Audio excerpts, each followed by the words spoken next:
Cześć, witam w kolejnym odcinku podcastu First Class English, gdzie czytam baśnie braci Grimm. Dzisiaj Jasi Małgosia, czyli Hansel and Gretel. Once upon a time there dwelt near a large wood a poor woodcutter with his wife and 2 children by his former marriage, a little boy called Hansel and a girl named Gretel. He had little enough to break or bite, and once there was a great famine in the land. He could not procure even his daily bread, and as he lay thinking in his bed over one evening, rolling about for trouble, he sighed and said to his wife, "What will become of us? How can we feed our children when we have no more than we can eat ourselves?" "No then, my husband," answered she, "we will lead them away quite early in the morning into the thickest part of the wood, and there make them a fire and give them each a little piece of bread, and then we will go to our work and leave them alone, so they will not find their way home again, and we shall be freed from them." "No, wife," replied he, "that I can never do. How can you bring your heart to leave my children all alone in the wood? For the wild beasts will come and tear them to pieces." "Oh, you simpleton," said she, "then we must all 4 die of hunger. You had better plane the coffin for us." But she left him no peace till he consented, saying, "Oh, but I shall regret the poor children." The 2 children, however, had not gone to sleep for very hunger, and so they overheard what their stepmother said to their father. Gretel wept bitterly and said to Hansel, "What will become of us?" "Be quiet, Gretel," said he. "Do not cry, I will soon help you." And as soon as their parents had fallen asleep, he got up, put on his coat, and unbarring the back door, slipped out. The moon shined brightly, and he and the white pebbles which lay before the door seemed like silver pieces. They glittered so brightly. Hansel stepped down and put as many into his pocket as he would hold, and then going back he said to Gretel, "Be comforted, dear sister, and sleep in peace. God will not forsake us." And so saying, he went to bed again. The next morning, before the sun arose, the wife went and awoke the 2 children. "Get up, you lazy things, we are going into the forest to chop wood." Then she gave them each a piece of bread, saying, "There is something for your dinner. Do not eat it before the time, for you will get nothing else." Gretel took the bread in her apron, for Hansel's pocket was full of pebbles, and so they all set out upon their way. When they had gone a little distance, Hansel stood still and peeped back at the house, and this he repeated several times till his father said, "Hansel, what are you peeping at, and why do you lag behind? Take care and remember your legs." "Oh, father," said Hansel, "I'm looking at my white cat sitting upon the roof of the house and trying to say goodbye." "You simpleton," said the wife, "this is not a cat, it is only the sun shining on the white chimney." But in reality, Hansel was not looking at a cat, but every time he stopped, he dropped a pebble out of his pocket upon the path.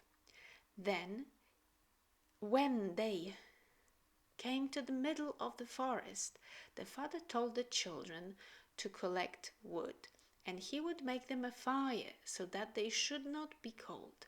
So Hansel and Gretel gathered together quite a little mountain of twigs.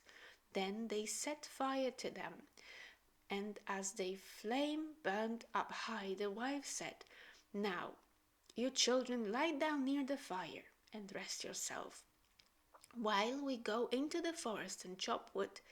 When we are ready, we will come and call you." Hansel and Gretel sat down by the fire, And when it was noon, each ate the piece of bread, and because they could hear the blows of an axe, they thought their father was near. But it was not an axe, but a branch which he had bound to a withered tree, so as to blow to and fro by the wind. They waited so long that at last their eyes closed from weariness, and they fell fast asleep. When they awoke, it was quite dark, and Gretel began to cry, "How shall we get out of the wood?"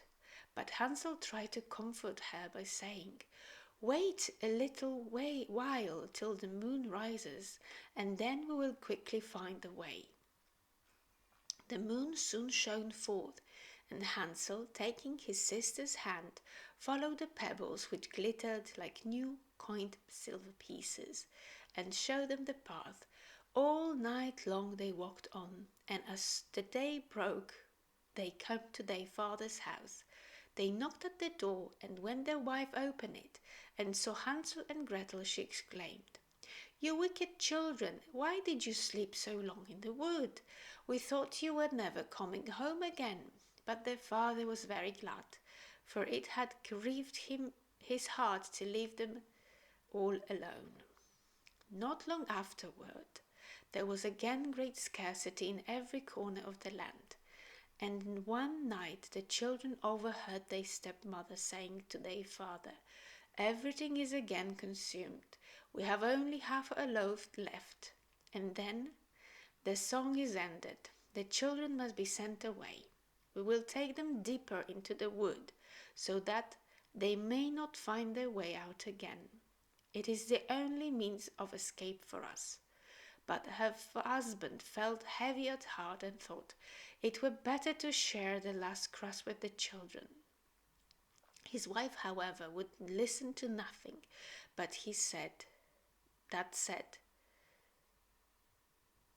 His wife, however, would listen to nothing that he said, and scolded and reproached him without end. He who says A must say B too, and he who consented the first time must also the second.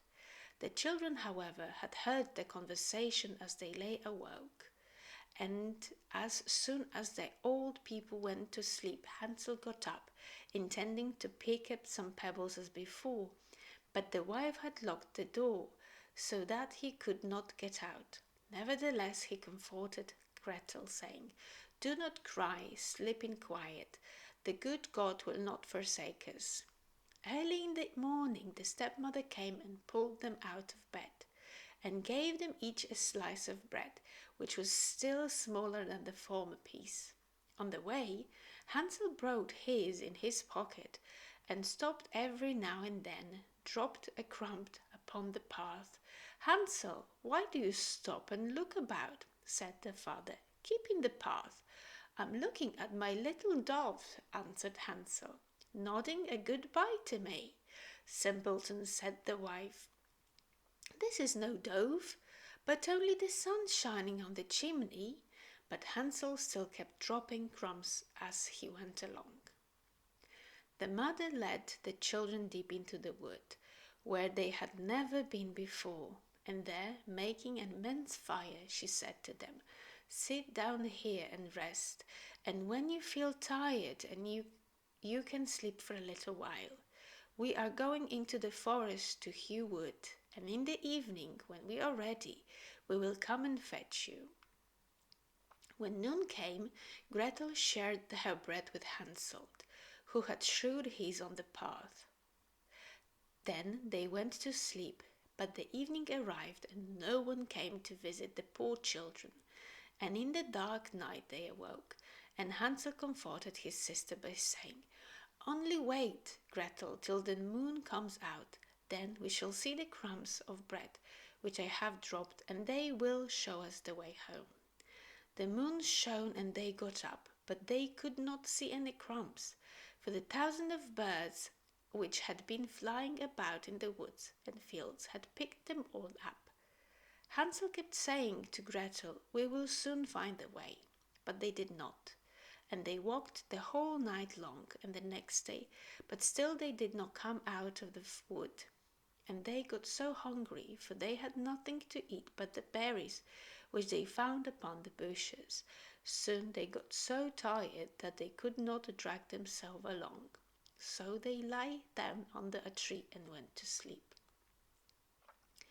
It was now the third morning since they had left their father's house, and they still walked on, but they only got deeper and deeper into the wood, and Hansel saw that if help did not come very soon, they would die of hunger.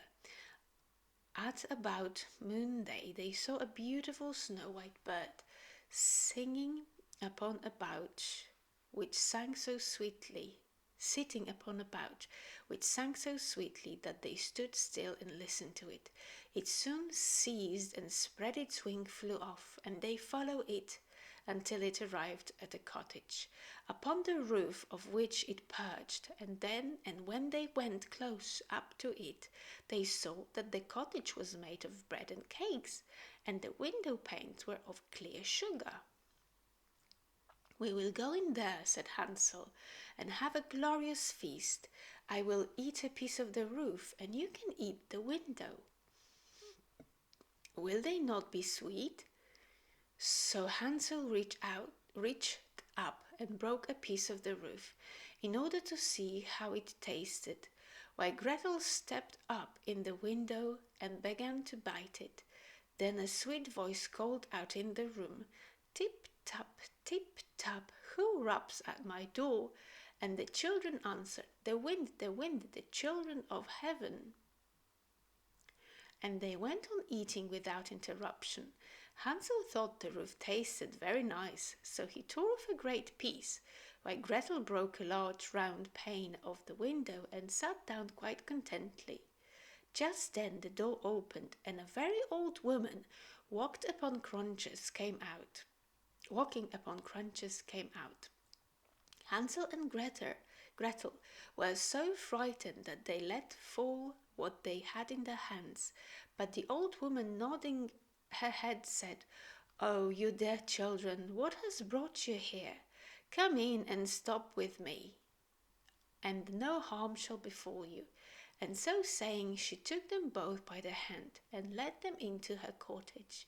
A good meal of milk and pancakes with sugar, apples and nuts was spread on the table, and in the back room there were two nice little beds covered with white, where Hansel and Gretel laid themselves down and thought themselves in heaven.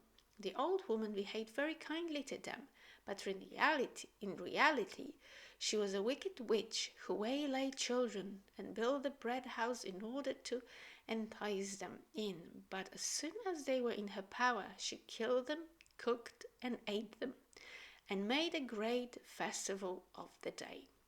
Witches have red eyes and cannot see very far, but they have fine sense of smelling, like wild beasts, so that they know when children approach them.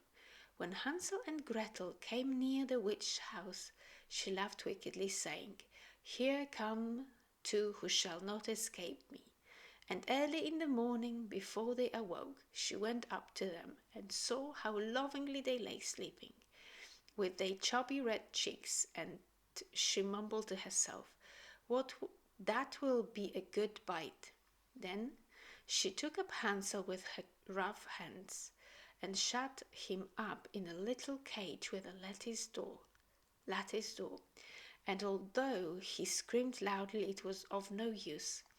Gretel came next, and shaking her till she awoke, the witch said, "Get up, you lazy thing, and fetch some water to cook something good for your brother, who must remain in that stall and get fat. When he is fat enough, I shall eat him."